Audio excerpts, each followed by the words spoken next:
السلام علیکم ورحمۃ اللہ وبرکاتہ۔ میں ہیرا پبلک اسکول کی سیکنڈری کلاس کی ٹیچر ہوں، آپ کو سامنے پڑھانے لگی ہوں۔ 2 آیتیں ہم نے پڑھ لی، آیت نمبر 3 اب ہم پڑھتے ہیں۔ چلیں کتاب کا صفحہ نمبر 5 کھولیے۔ یہ آیت نمبر 3 ہماری کھل گئی۔ اب ہم اس کی اچھی سی آواز میں، خوبصورت آواز میں تلاوت کر لیتے ہیں۔ چلیں تلاوت آپ لوگ سنیں گے بھی اچھی طرح سے اور ساتھ ساتھ پڑھیں گے بھی۔ ربنا اغفر لنا ولإخواننا الذين سبقونا بالإيمان ولا تجعل في قلوبنا غلا للذين آمنوا ربنا إنك رؤوف رحيم۔ پروردگار ہمارے اور ہمارے بھائیوں کے جو ہم سے پہلے ایمان لائے ہیں گناہ معاف فرما، اور مومنوں کی طرف سے ہمارے دل میں کینہ و حسد نہ پیدا ہونے دے۔ اے ہمارے پروردگار تو بڑا شفقت کرنے والا مہربان ہے۔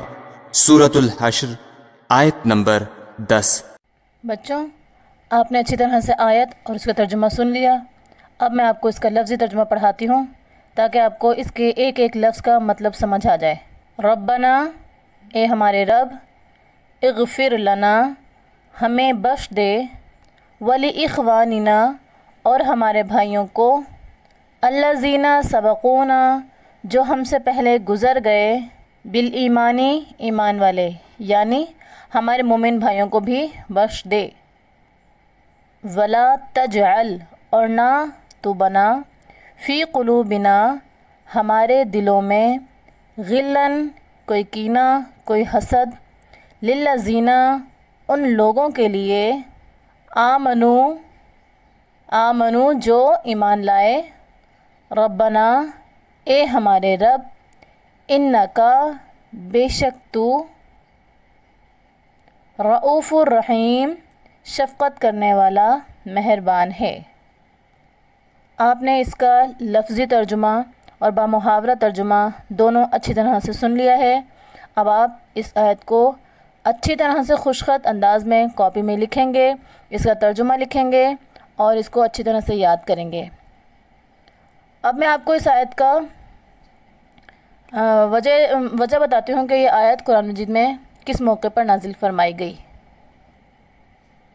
بچوں اس آیت میں اس مال کا ذکر ہے جو بغیر جنگ لڑے ہی مسلمانوں کے ہاتھ لگ جائے، اس کو، ایسے مال کو مال فی کہتے ہیں۔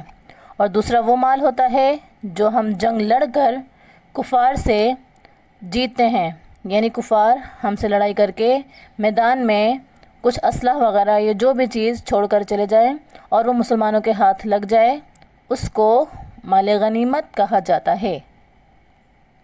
اس آیت میں اللہ رب العزت نے مال فی کے مستحقین کی ایک قسم کا ذکر کیا ہے، یعنی کہ مال فی کے کون کون لوگ مستحقین ہیں۔ اس میں صحابہ کرام اور ان کے بعد آنے والے تابعین یعنی کہ ان کی پیروی کرنے والے، اور ان کے بعد آنے والے تبع تابعین یعنی کہ تابعین کی پیروی کرنے والے، اور قیامت تک ہونے والے اہل ایمان یعنی کہ اسلام میں داخل ہونے والے وغیرہ، یہ سب مال فی کے مستحقین لوگ ہیں۔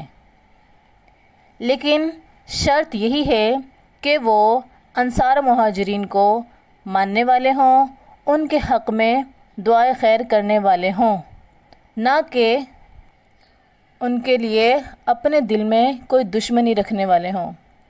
اب آپ کو اس آیت کا مطلب سمجھ میں آ گیا۔